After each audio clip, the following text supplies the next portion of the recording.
The first principle, avoiding toxic relationships. And for this, I use the mouse.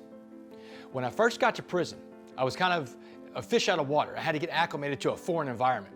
So I'm walking around the cell blocks one day with this guy named Carlos, and if you read the book The Change Agent, you know exactly the role Carlos played in my life.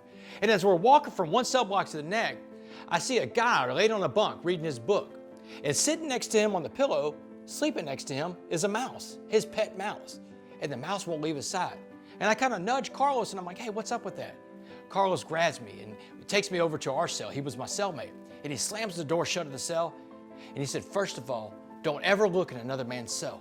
That can be confused with you looking to his house and thinking you want to steal something. He said, second of all, stay away from the inmates that have mice. And I'm like, well, why, Carlos? What's wrong? Do they have a disease or something? Do they have lice from the mouse? He said, no. It's the way with which they get these mice to obey them that you have to avoid these men at all costs. He said, at night in prison, they have mice running around everywhere. And he said they lay a trap out for the mouse. They put an empty chip bag with peanut butter in the back of the chip bag. And they lay at night in their bunk and they wait for the mouse to go in the chip bag. When the chip bag crinkles because the mouse is inside, they slam the bag shut and walk it over the 2 or 3 steps to the toilet, because inside these cells, you have a bunk bed, a desk, and a toilet. It's a little 10 by 12. And he takes the mouse out and takes him to the stainless steel toilet, and he throws him in the toilet bowl to drown him. And the mouse is struggling trying to get out of this toilet bowl, but he can't gain any purchase with his little claws in the stainless steel. And eventually the mouse lets go to die and drown. And that's when the inmate, he said, will sweep in and save the mouse. Dry him off, blow on him, and let him smell his scent, take care of him, nurture him, and even feed him and give him water.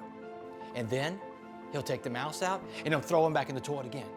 And he repeats this cycle for days and days and days until the mouse thinks that the tormentor is really his savior. That the hand that comes in to save him every time he's drowning is really the hand that saves him and not the hand that put him in there. And he completely brainwashes the mouse to think that that person has every good intention in mind for them and will save them. And he said that's the way they are with humans in their relationships too.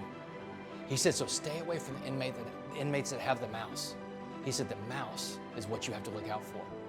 If you are a mouse in life, the next time that hand reaches in to pull you out of the water, run, because it'll never get any better than that.